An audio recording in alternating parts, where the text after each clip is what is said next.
Hey there. So here is some thoughts on Buzz section Algebra 2 01.04.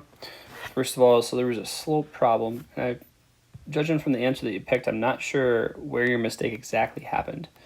But, and if you submit me work that you did on the quiz, I can help you with that. But again, make sure that you subtract the y's first, because your slope formula is the difference of the y's divided by the difference of the x's. So, and it doesn't matter which order you subtract the -1 and the 2, but there is something that does come into play with order in a second. So I drew an arrow to show the order that I am subtracting. I chose to take -1 minus 2. I could have done 2 minus -1 instead. But the thing that matters with order is whatever order you subtract the y's in on top, you absolutely have to subtract the x's in that exact same order, or you get the opposite slope, the wrong slope. So I have to go -3 minus -5 on the bottom. And make sure you're deliberate about writing your negatives and your minus signs. And personally, instead of subtracting, I like to add the opposite. So I write it this way, but then I add the opposite. Down here, adding the opposite of -5 is the same as adding a +5. Now just do your calculations carefully. I get -3 on top and +2 on the bottom. And if you can simplify that fraction, do it. But this fraction we cannot simplify. Another mistake I saw was on a problem with asking about slopes of lines with these kind of silly equations. So for example, maybe it would say x equals 7. What's the slope of that line? If it is either x equals some number or y equals just some integer, no other variables in that equation, just y equals a number, as I alluded to in one of those videos I linked, I like using these shortcuts. So the word is hoy and vux. And if it's y equals some number, so here's the y equals, that means if you drew a graph of this, if you drew a graph of all of the, I should kind of double highlighting in yellow here, that's maybe confusing. To explain what hoy means, if it's y equals some number, if you were to graph it, for example, y equals 4, all the places on a grid where y equals 4 will make a horizontal line. And horizontal lines, perfectly horizontal lines, have slopes of 0. So this is a 0, even though we kind of pronounce it as an O to make the acronym cute. So if it's y equals some number without an x or another variable on it, the slope is 0.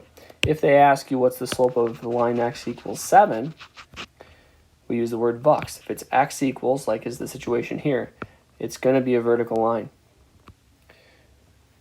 It makes a vertical line when you show all the places on the grid where the x coordinate is 7, and vertical lines have undefined slope. So this is one of those things that you should have in your notes, and then on these quizzes you can use notes. So then just refer to that.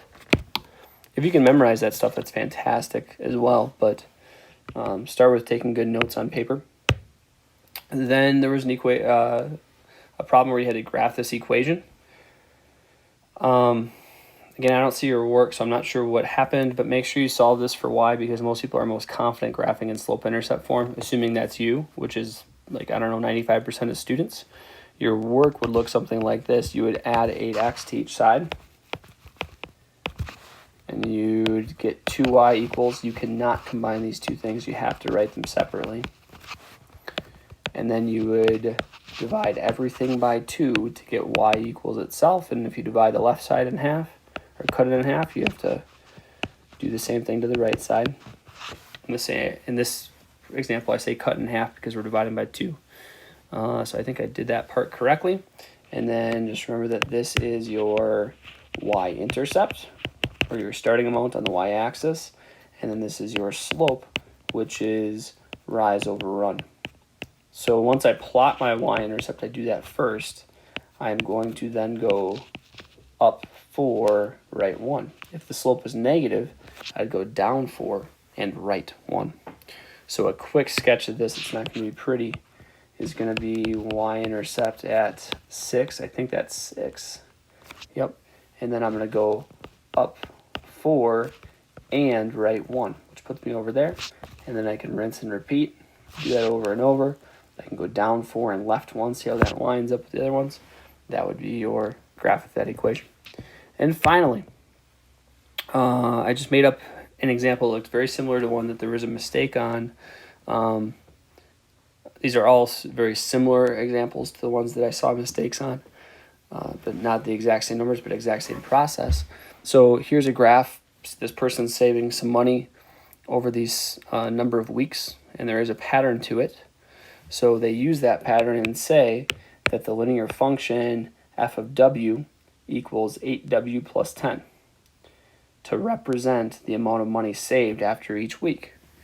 And if you plug in a number for weeks 1 through 4, you'll notice that it should produce the dollar amount saved there. So this is our equation that goes along or coincides with this situation. So given that equation, they say, what does the number 8 represent? So 8 is right here, and that would be like the slope or rate in the situation. And so the rate that is happening here is as you look at, as this person goes on each week, they are saving money at a rate of $8 per week every single time. So the 8 represents the rate of saving. $8 per week is the rate of money saved. Yeah, when you see slope, also think of rate. It's a rate of change per week. All right, and then what if they asked you about the other number in that equation? What does the number 10 represent? Well, 10 doesn't even show up on this graph. It's your y-intercept. It's the amount of money saved at week 0, or the value when time or x is 0. In fact, because if you work backwards and reduce or subtract that first week of savings, which they're saving $8 a week, it takes you to, hey, week 0, I have $10. So what does that mean? Well, maybe this person got a job and that's why they're saving $8 a week. It means that before this job started, or at time 0, at week 0, they already had $10 saved up in the bank. This person had $10 saved at week 0. So that's what I saw, and just things to consider from this section. I've allowed a retry for you. Make sure you're taking good notes, and you can use those notes, and you can also send me the work that you do, and then I can give you a little bit more detailed corrections or advice. Hope that helps.